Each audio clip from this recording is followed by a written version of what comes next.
Hello, everyone. Welcome back to Jam Bets. I am Tyke, joined as always by the magnificent Mamma Mia. So we've got week 13 on the slate. We've got Thanksgiving Day games. We've got three games on Thanksgiving. Then we have a bonus game on Black Friday. Bears versus Eagles, 2 p.m. Central kickoff. But we're going to jump right into it. We're gonna talk one player at least from each game. So I'll go ahead. I'll kick us right off then. So the first game is Green Bay at Detroit. Uh, Mama Mia, you got any thoughts you want to just go in with the game? Oh, Green Bay and Detroit. Well, you know how much I love Green Bay. So I feel that Detroit has got to come back and spank them pretty good. Detroit's second in scoring. Their defense has given up a little bit more, but I don't think Green Bay has the firepower to keep up with them. So who's your player on that game, Tyke? So player I'm taking in this game, I'm taking Jameer Gibbs to overperform. Um, Gibbs, specifically, I think he's going to overperform on the receiving side of the ball. He's been catching just a ton of passes, um, especially since the offensive play calling has been moved over to Campbell. He's just been feeding Gibbs the ball, and he's doing a lot of damage on the passing game. So Gibbs is only projected 30 receiving yards and 3.7 receptions. I think he's going to, or sorry, 4.7 receptions. I think he's going to blow that out of the water. Um, so Gibbs, since Gamble has taken over, Gibbs has 19 receptions for 182 yards. So 19 receptions on 24 targets as well. Top of that, Gibbs is averaging 2.89 yards per route ran. So whenever he's running a route, he's basically averaging 3 yards, which means when he gets the ball, he's explosive. And he's got a target share rate of 38%. So he's just getting the ball a ton. And since Laporta's gone out, which is pretty aligned with Campbell taking over, but since Laporta's gone out, Gibbs has ran a route on 60% of all passing plays on Detroit. While he's on the field, which has been often. Montgomery has not been on the field. So I'm taking Gibbs to overperform. I think he's going to overperform in fantasy. I wouldn't be surprised if he overperforms on rushing, but I think he's going to do most of his damage on the receiving side. Yeah, he's a monster. He scored 61.4 fantasy points last week in our league. That's just unheard of, especially, I mean, maybe a quarterback once in a while does it. Running backs never get that much. Never. I've never seen that. Have you? I did last week. I was playing against him, and I feel every league I'm in, he crushed me. He crushed me everywhere. So short week, don't broke or it's not broke, don't fix it. They're gonna keep giving him the ball. All right, so second game we'll dive into. Did you have more for that game, Mamma Mia? No. Okay, so second game we're gonna dive into. Second game on the slate: Kansas City Chiefs going into Dallas. Mamma Mia, what are you seeing on this game? Well, I'm not going to talk about a player, but Dak Prescott. He's pretty damn good at home. And they're at home. They have a home record of 3-1-1 because of those stupid Packers. Kansas City's 1-4 on the road. They won. Their one win on the road is New York Giants game. I know they're playing a little better, but something, And that last time I gave the pep talk to Mahomes, he pulled it out. But he's got 18 TDs on the year. I don't know what. I don't know. I don't know. Maybe they'll get some magic going. Dallas has won 3 of the last games against Kansas City. They haven't play. They don't play very often though. So I don't know. I think I think that it's going to be a close game, like 25-29, and Dallas is going to prevail still. I think there's something going on there. I think they're really bonding after the Keeneland incident, and they're playing really good, and the defense on that team is stepping up too. So, who are you talking about? So I'm taking Rashid Rice as my next overperformer. Um, in his 3 of his past 5 games, he has 80 plus receiving yards. Dallas is allowing. They're getting passed on pretty significantly, but Dallas plays the cover 3.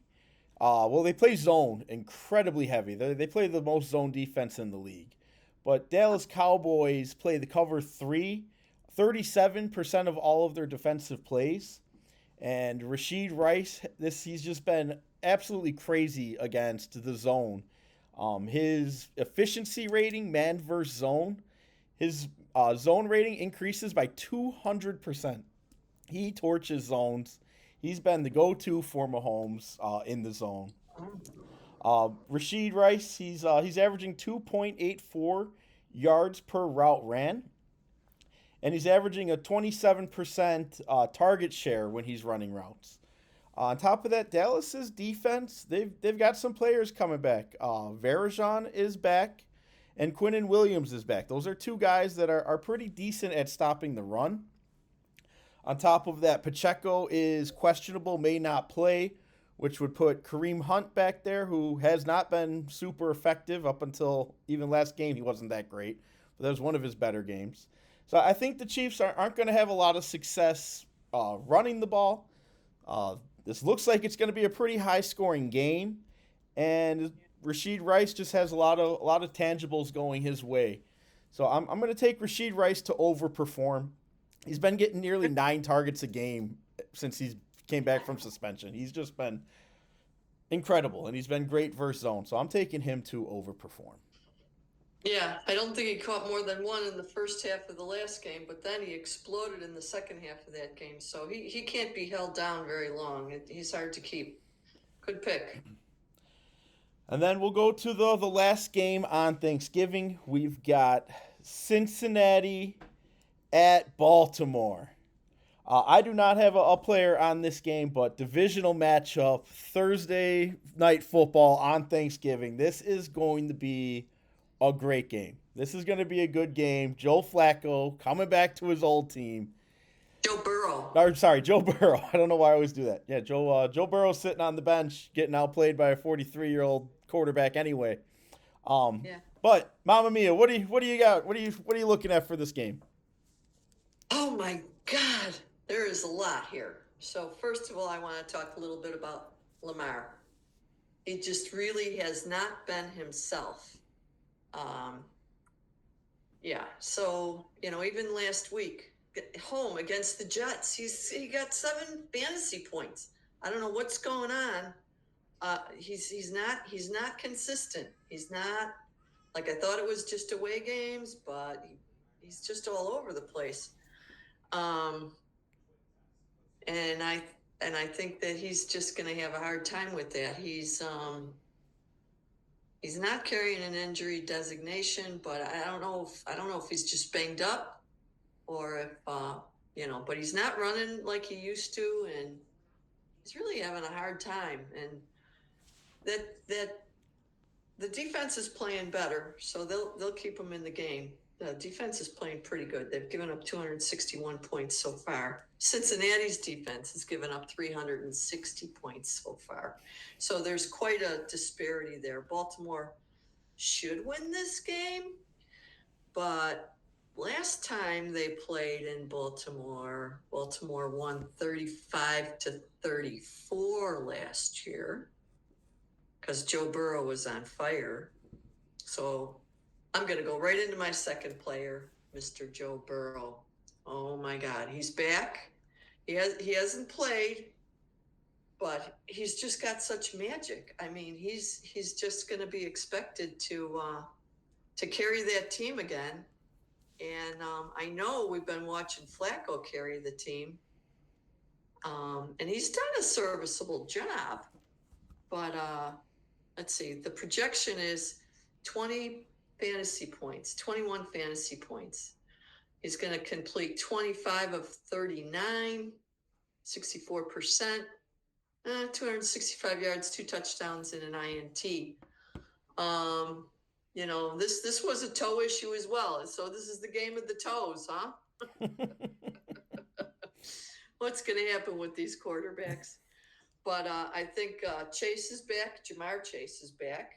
And then we have Chase Brown in the Cincinnati offense. And I think, Zach Taylor and Joe Burrow just have some kind of crazy chemistry. And then Jamar Chase just catches everything. He's got a crazy completion percentage. So, but I know Baltimore is going to win, but I really want Cincinnati to win this game. I think it would be amazing.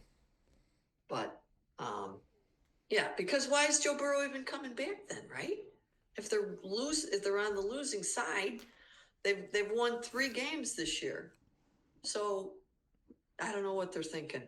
Baltimore is knocking on the door to get in the playoffs, so this is going to be a great game. It's going to be close. Cincinnati has scored 22.5 points so far this year. Baltimore has scored 25 points on average, and so that's 3 points. And I'm sorry, they're giving Cincinnati 7. I think that Cincinnati covers this game for sure. What's your thoughts on this game, Tyke? Well, it's the Thursday night divisional football game, so who knows? Who knows? I don't know why they're bringing Burrow back. I think Flacco has done everything you've expected of him. He's putting up a ton of points on the board. He's putting up 30 points a game, it feels, but the defense is giving up 43. So, really, what's the difference between Burrow and Flacco at this point? It's not like you're winning games because your offense is doing, or you know what I mean. Yeah. So I don't get it. I think Flacco's done everything that Burrow's going to do. I don't think Burrow's going to automatically score 18 more points a game. Maybe 10, maybe 13, but I don't think it's going to be 18 points more than what Flacco's going to do. And the past couple of games, that wouldn't have mattered. So I don't know. I'm going to take Baltimore to cover. And then maybe Derrick Henry to score a touchdown. I could see Derrick Henry scoring a touchdown in this game. He was hot last week, so yeah. I don't know. Maybe Joe Burrow is going to play defense. Yeah, that'll keep him on the field long. Derrick Henry's going to stiff arm him to the ground. Yeah, right. All right, and then the Bears, the Chicago Bears, playing prime time Black Friday, going into Philadelphia. Not a hostile environment at all on a Black Friday prime time game. So Bears are 7-point underdogs, and the total for the over-under is set at 44.5. So Bears are pretty big underdogs, considering they keep winning all these close games. So we'll see how that plays out. Real quick before I throw it over to you, Mama. On the injury report, the Bears have quite a bit. TJ Edwards, Hippolyte, Sewell, and Tyreek Stevenson have not practiced yet this week. They are both listed as questionable, or actually all 4 of them are listed as questionable. No 4 of them have practiced yet this week. TJ Edwards and Hippolyte, though, are looking like they might play. So that would be very big if both of them were out there. I think that would help a lot. But we'll see. They're questionable at this time. However, Kyler Gordon and Jalen Johnson, full participants in practice Monday and Tuesday, both expected to play. That could be great to watch, or we'll see. I'll see if they need to shake some of the cobwebs off. But if they come out ready to play, this is a game. And then Devontae Smith on the Eagles has not practiced yet this week. He has all over the injury report. He has an illness, something with his ankle, and another injury designation as well. So it's not looking good for him to play. which then, I don't know, maybe that means it's A.J. Brown with all these injuries we have. I don't know. Mama, what are you seeing? Oh boy. Um, this is get the rosary beads ready game. I so want to drink the Kool-Aid for the Chicago Bears. I want to drink the Kool-Aid for the Chicago Bears. The defense has me a little holding my breath, but the offense, it's the second ranked rushing offense. It's the 12th ranked passing offense. Philadelphia ranked passing rank is 13 and rushing is 21st. So if we could keep up with them, and that's kind of been the way we've been winning the games lately, is we're just kind of hanging around until the end of the game and then letting all kinds of shit happen, and it's been working. I mean, both teams are 8-3. Bears are 4-2 on the road. Philadelphia is 4-1 at home. 7 points. 7 points. Bears are covering. Bears might even win. I want the Bears to win. I know. I just am out of my mind. But they've got the potential to score. It's just Philadelphia's defense is pretty good, and I don't know. 7's too much. I think the game goes over. I think it's going to be about 49, 50 points. And I think that's good for Chicago. I think if it's a higher scoring game, that means we're in it. I mean, I watched Dallas. Dallas I turned that game off. I thought 21-0 at halftime. I'm going to bed. I woke up, I'm like, Dallas won. Yeah. So stranger things have happened. So maybe we get a nice Thanksgiving treat on Friday from our Bears. I mean, they're going in, and it's the defense that has me concerned, though. So, yeah. But, yeah, there's the point differential. Bears have a -3 point differential. Philadelphia has a +3. This is going to be a very tight game. Bears are covering 7 for sure. For sure. I'm putting money in that one. Well, Bears covering 7. If the Bears win this game, I will have no choice but to drink the Kool-Aid. Yeah, no choice but to drink the Kool-Aid at that point. Now 7's a lot of points to cover, so Vegas isn't drinking the Kool-Aid. But the Bears have stuck around on these games. This is a lower scoring total. Bears have been resilient. I feel like they've just worn people down throughout games by just staying close and coming through, preserving at the end. I think a higher scoring game is more in our favor if that happens. If this goes over, I think the Bears have a better chance of winning. I agree with you there. And then so the Eagles, looking at them a little bit. Eagles play pretty heavy zone coverage. They're one of the few teams that plays a cover 6, and they play it effectively. They play it almost 22% of all defensive plays. Vic Fangio is throwing out a cover 6. So, yeah. So Caleb, against those two defenses, well, they play cover 6 and they play cover 3 a lot as well. Almost 50% of the time, they're in those two defenses.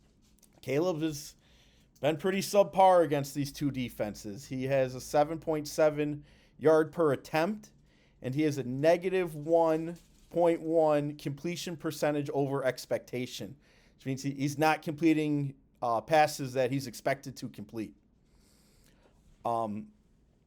Against these two defenses, he's overthrowing. He's throwing balls behind people. Zone coverages are typically quicker plays. You see a lot of that. He's throwing it behind his players, right in front of them on those 7, 10-yard plays. That's what that's coming in at.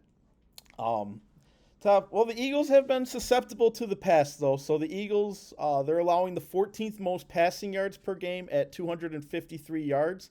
And they're allowing quarterback rushing yards as well. They're allowing more than 22 yards per game on the ground to opposing quarterbacks. So Caleb has been a pretty good runner. He might be able to take advantage of that.